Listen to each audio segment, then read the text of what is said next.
I'm coming home. New York City, baby. I'll be honest, I'm pretty excited. Mama, Pops, and Cece, yeah, they're going to be there. Playing in front of them in the NBA uniform for the first time is going to be a special moment for me. Now, I know all of Harlem's going to be watching. No pressure, right? It's all good, though. I've been waiting for this my entire life. And I'll be ready.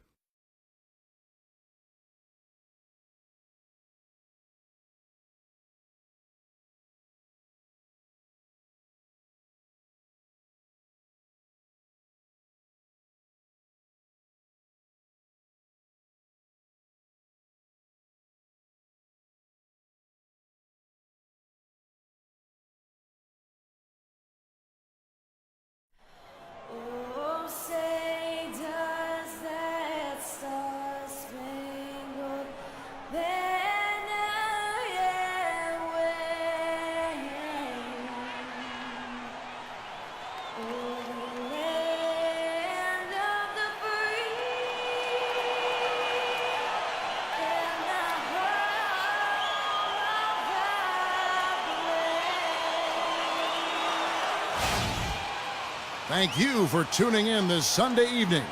Along with Greg Anthony, Clark Kellogg, and our sideline reporter Doris Burke, this is Kevin Hart. In the last meeting for these two teams, the Celtics came away with the win against the Brooklyn Nets. And how about Celtics. Zeller, he's checked in for Zellinger. Olynyk comes in for Amir Johnson. Evan Turner, he's checked in for Crowder. And Freak subbed in for Isaiah Thomas. On the court for the Celtics, Bradley and Turner filling out the perimeter. Kelly Olynyk is out there with Tyler Zeller, and it's Freak in at the point guard position. Down to 5 on the shot clock. Hits the three-point bomb. Freak's got himself going with the triple, his first basket of the game.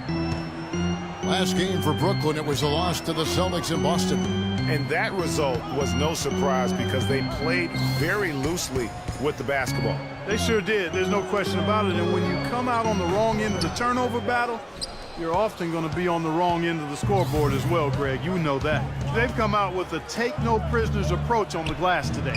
Yeah, and it's already got them a +5 margin in the rebound column. You know, one of the things, guys, that impressed me about the Celtics was the number of assists they had. I mean, they really focused on moving the ball. And when you do that and you have shot makers, the assists pile up. Bogdanovich passes to Sims, plays it up and banks it in. That was a nice finish to an excellent possession. 59 seconds left to play here in the first. In the corner, Bradley with it. Now here's Ellington. Quiet so far offensively, searching for his first points of the game.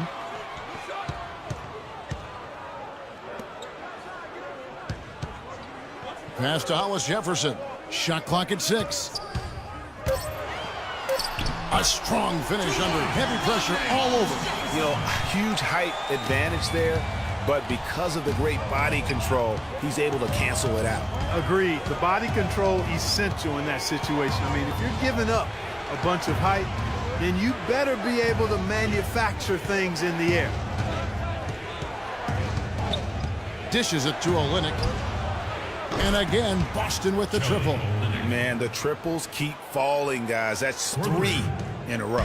I think they're playing too soft on the perimeter. They can't stay so soft. They've got to get up into the shooters here. Ellington kicks to Sims. Shoots from the baseline. And the release was before.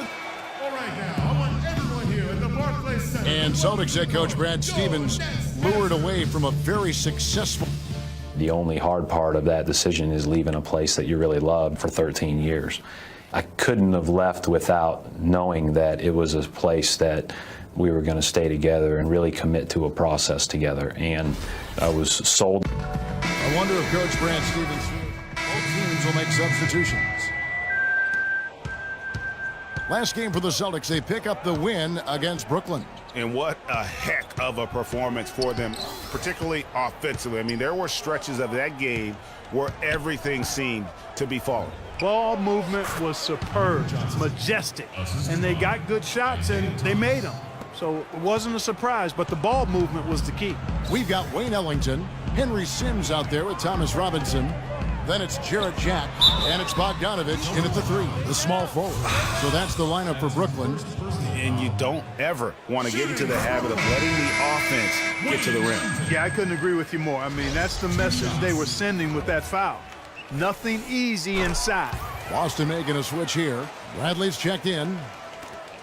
Nets were pretty far back from relevance at times last season, as we saw.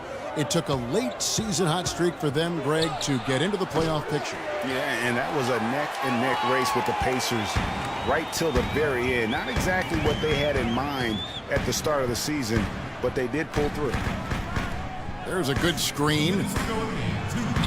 Ellington kicks to Jack. The 3. Rebound, Boston. Not really his best quarter as far as scoring. Let's see if he can eventually get back on track. Johnson the screen. And the pass to Freak from deep. The shot is off. And Brooklyn will now go the other way with it. And, you know, for the Nets, they ended up being bounced out of the first round, fell to the #1 seed Hawks. They put up a good fight against Atlanta and made the series interesting, but still came up short. A nice shot by Bogdanovich.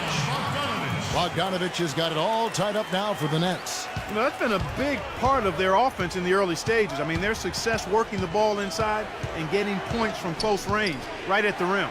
And Clark, they might as well keep doing it. I mean, attack the basket until the defense makes an adjustment. And for the Nets in the postseason, they did have a good showing despite that early exit. Many people expected the Hawks to sweep, but they took them to 6 games and capped what was an interesting year for Brooklyn overall. The good-looking shot from the wing. Bogdanovich has got 4 this quarter. They're extremely lucky to have the lead here. They were bothered by the defense in the first quarter. It was harassing them a bit and threw them off rhythm. Shooting only around 25% from the field right now. Hitting your free throws is a good way to get back into it. It stops the clock and extends the game. I mean, you want to take advantage of that situation. And they're shooting much better from the line here in the second quarter. So far, they haven't missed one. Zeller, he's checked in for Boston. The Boston Celtics figured to be near the bottom of the league last year. In many ways, they outperformed a lot of people's expectations. And by no means were they a contender at any point, but they very well could be ahead of themselves in terms of the rebuilding process. Jack's shot is good. Boston trailing. 5-second differential between the shot clock and the game clock. Freak with it. Now Jack defending. Bradley dishes to Freak. Feeds it to Zeller from the baseline. Rebounded by the Nets. The defense better not make a habit of giving him that shot. I mean, he doesn't miss many of them. Here's Jack. And the layup is good. And it's a 4-point Brooklyn lead. And that's just taking advantage of some soft defense on that drive. Little resistance for him on the way to the basket. And when he's got that much of a height advantage on the perimeter, it's really tough on the defender. Easy three-pointer. And the first half comes to a conclusion in a game that has been very close so far. Brooklyn ahead. They're up by 1.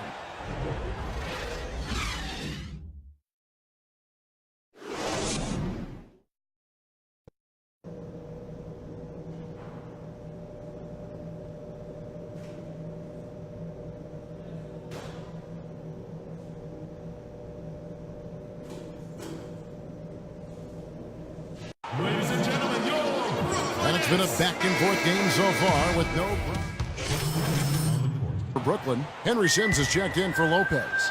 Thomas Robinson comes in for Thaddeus Young.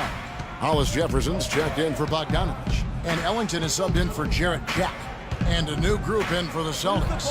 Tyler Zeller's checked in for Jared Sullinger. Kelly Olynyk comes in for Johnson. Evan Turner, he's checked in for Crowder. And Freak subbed in for Avery Bradley.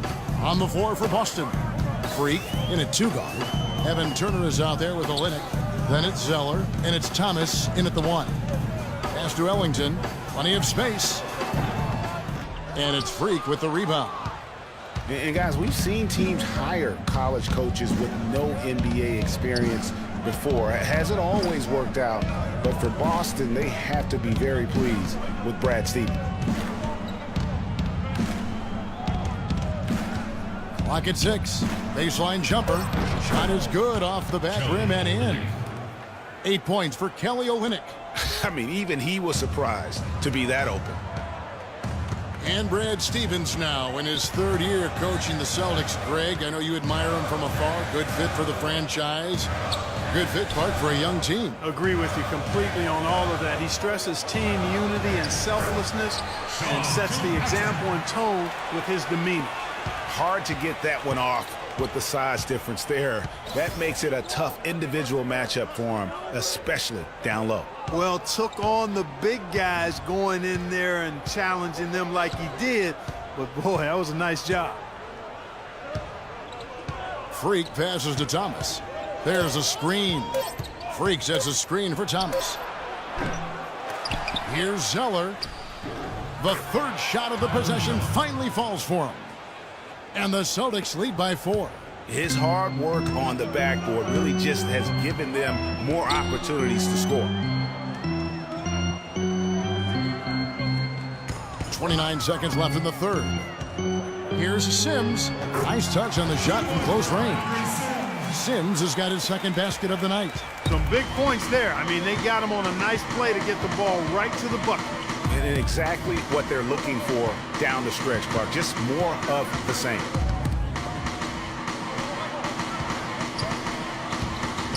The dish now to Olynyk.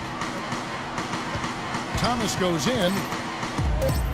And fouled hard that time. He'll get to the line and shoot 2. He's got free throw attempts number 4 and 5 here. An 85% shooter there. And they've been able to count on him hitting his shots from the line. And, you know, with those numbers, he makes a defender hesitant to get too tight on him. I mean, he doesn't want to get whistled for the foul and put this guy on the line. That's a familiar sight. He hardly ever wastes his chances. All right, now, I want everyone here in the Barclays Center to welcome to the court. And we're set to start the action up here in the fourth quarter. Sims is checked in for Brooklyn. Thomas Robinson comes in for Bogdanovich. Boston's gone 2 of 3 in the fourth quarter from long range. Good shooting so far. And as we head to the final buzzer here, a crushing blowout, big-time dominance, and this will go in the record books as a gaudy win for the Celtics. And this was one that never really was in doubt, I thought, Stephen Clark. An all-around dominant performance. Clark, and you kind of thought that maybe even going into the game. I certainly did, and they just cracked it open and made it an NC. No contest. Yeah, I like that. And an important milestone for them tonight as they pick up win number 10. And continued dominance against this team, winning both of their matchups this season. And, you know, against a conference opponent, Greg, who you're going to see 4 times total on the season, a 2-0 advantage is pretty healthy. And when you look back at this one, what an amazing performance this was for Thomas. Every time he shot it, it seemed like it was going to drop in. And if it didn't, everyone was surprised. Jarrett Jack is out there with Young. And then there's Henry Sims. Then it's Thomas Robinson. And it's Lopez in at the 5 down low. So that's the lineup for Brooklyn. Now, here is Young. Not a lot of room. Outside Jack.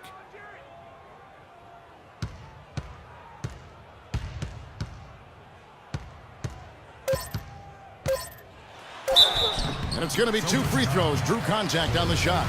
Yeah, the defender all over it. Greg, he got him good there. I mean, that's why the shot was so far off. Jarrett Jack. Hits one, then misses the second attempt from the free throw line. And so it's Boston easily grabbing this one. To come into an opponent's building and dominate the way they did tonight says, I think, Greg, an awful lot about this team. I guess they don't need home cooking. The 2K Sports post-game show.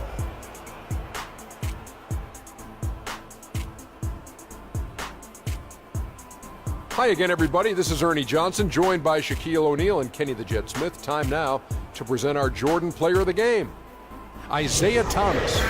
He found his rhythm in the second half, and there was no stopping him then. He was locked and loaded. What are your thoughts, Shaq? Well, he showed us just how. And that'll do it for our broadcast tonight. Hope you enjoyed the show. For me and Kenny Smith, Shaquille O'Neal, and Kevin Harlan, and the entire 2K Sports crew, have a wonderful evening.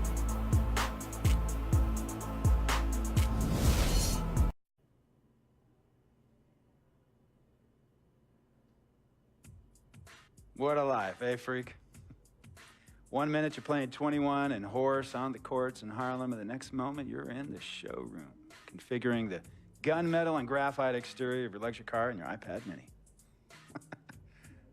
Oh, I bet you get a crazy crowd when you drive that car around the block in the old neighborhood, huh? Yeah, I'm living the dream. Bad pandemonium. But folks from back around the way are real proud of me. Yeah, I hear you.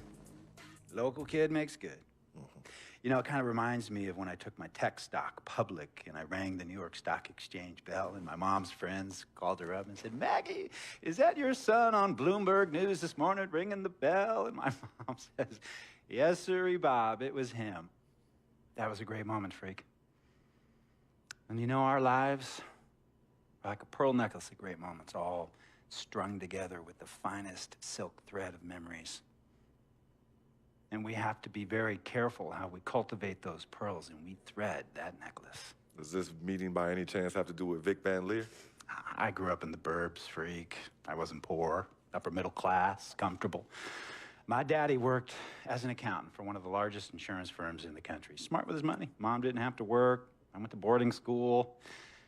And then my dad died of a heart attack when I was a freshman at MIT. I was a movie geek, wanted to be a civil engineer, but I made my fortune by becoming a hybrid of both those interests. My dad didn't want me to be an accountant. Oh, listen to this. My best friend was a guy named Isidore. Yeah, we called him Izzy. He was one of the smartest human beings I have ever met in my life. I mean, Izzy was taking second-year college calculus courses as a high school sophomore, right? Straight-A student, full ride to MIT. Izzy had the world at his fingertips. But he was always looking for trouble, and trouble found him. He ran with the wrong crowd. And when we got to MIT, he got this great job working for a financial consulting firm in Boston. But every weekend, he would fly to Vegas. You see, Izzy had a system for counting cards in Vegas that had the big casinos on the Strip. Oh, stymied. He would come back to MIT with suitcases filled with $200,000 in cold cash. What? Yeah. So your man Izzy was getting hit off like that? Like a fat rat in a cheddar cheese factory, freak. Okay, so what happened to this dude Izzy? Because he's dope. No, not dope. Dead. After he'd been missing for 3 weeks, the Nevada State Police never found hide nor hair of Isidore. And our friendship took a hit when he asked me to hang out with him in Vegas, and I said I wouldn't do it because I knew he was on a dark and twisted path in his life. And yes, he was my dude. But no way was I gonna throw my life away trying to show my loyalty to a guy who really and truly didn't understand what loyalty was all about. So this meeting is about Vic. Correctamente. Okay, well, sir, Vic isn't Izzy. And why's that, freak? Well, for one thing, you and your dead friend Izzy didn't grow up poor. Me and Vic grew up in a neighborhood where we had to look over our shoulder every 2 seconds to make sure nobody was going to walk up on us and rob us. True. Izzy and I did not grow up in the hood. But we, like you, thankfully grew up in a 2-parent household. But even that wasn't enough for Izzy. He wasn't satisfied. He was always looking for a 5-alarm fire when he already had the warmth and comfort of a loving family. This is not about class warfare, freak. This is about the consequences of making bad choices and risking it all when you feel like you have nothing to lose. Vic is like a brother to me, sir. But you shouldn't be Brother Vic's keeper, freak. Would a brother go looking for trouble and put your career and your livelihood at risk by getting into fights at nightclubs and seedy after-hour joints and then scream to the media, "Yeah, it's all good, I'm an FOF, friendo freak. It's all misunderstanding. Y'all be haters, don't hate my game." I don't think a brother would do that to someone they really cared about, but a guy who looked at you like a meal ticket would. No. See, you don't understand Vic. Really? I don't understand. No.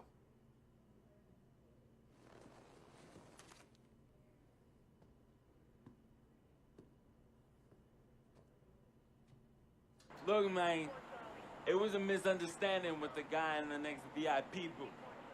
His honey started flirting with me, so naturally I started flirting back. Next thing I know, Captain Cornball's off my grill piece beefing. Next thing he know, he got a 2-piece and a biscuit on his left eye. Hey, I don't know who hit him, and it damn sure wasn't me. Hey, Captain Cornball's mad because I'm an FOF, friend of freak. Hey, but check this out, though. He needs to train that hottie before he leave the house, though. Yo, he's hot as ain't loyal, man.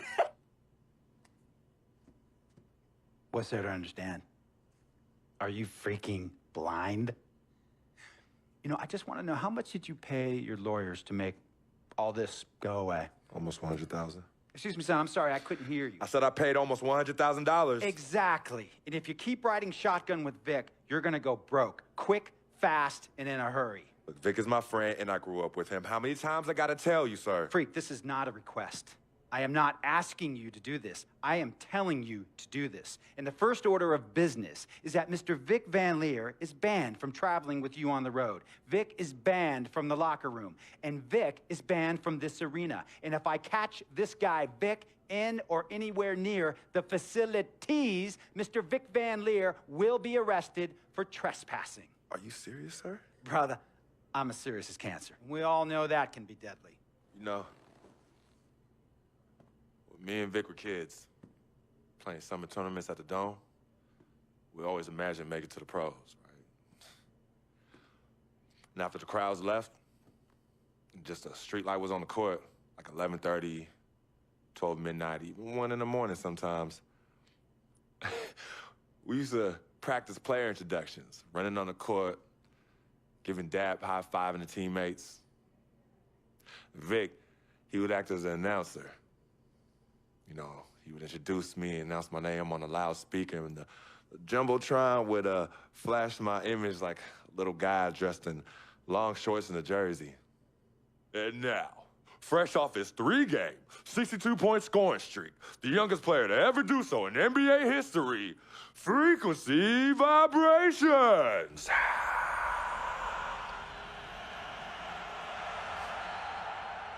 So me and Vic would sit in those empty bleachers at the Dome and dream like nobody's business. And now I'm living a dream. For real. And in so many ways, Vic was part of that. Please, listen to me. I mean, I know this guy's your dude from way back. Look, me and Vic go way back like the front seats of a 67 Cadillac. That's good. We go way back. Did you say front seats? Front seats of a 67 Cadillac. We go way back like the front seats of a 67 Cadillac. Well, do you have any crickets?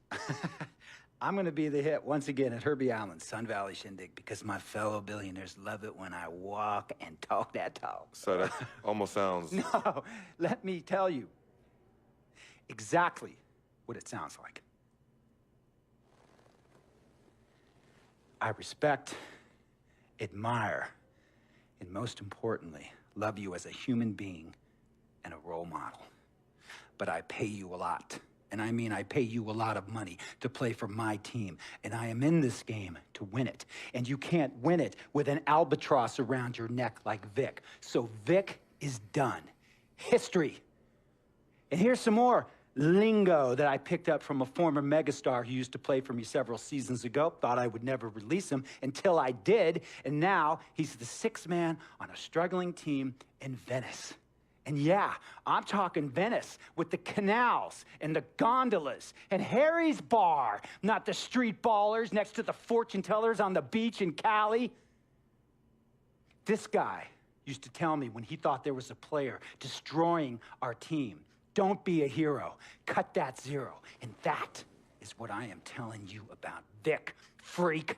Don't be a hero, cut that zero. The only thing Vic brings into your life is headache. and unwanted and unnecessary negative attention, and it will begin to affect your mindset. And when it affects your mindset, it's going to affect your play. And when it affects your play, it's going to affect my team. And when it affects my team, it's going to affect my money. And if it affects my money, Google Translate will become your new freaking friend. I want a championship ring, freak, and I want you to help me get that ring. And banners after banners hanging from the rafters in this arena. So, freak, hear me clearly and hear me good. V-G-G, Vic, gotta go!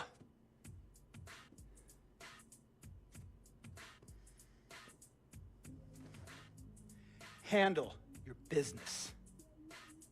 And remember, that contract you signed contains a morality clause, a very important clause that revolves around your conduct on and off the court, and how it can negatively impact my team.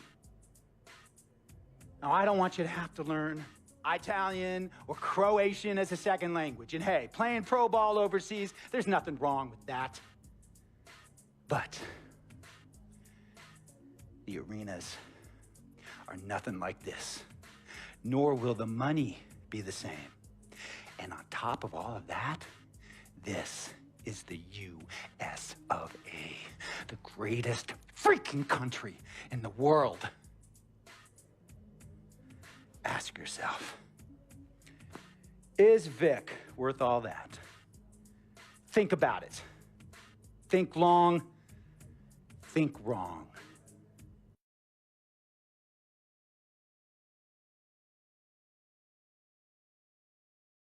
Tell you about Vic. He has his bad rap. It's not, and I understand some of his judgments might shadow his actual character. He's not that at all. Man, Vic, let me tell you something. We actually, we have love for each other. We're brothers. Blood couldn't make us any closer at all. I mean, he has so much loyalty to me and to my family. You could see even Cece, has issues with him, but he still loves her. He still loves her.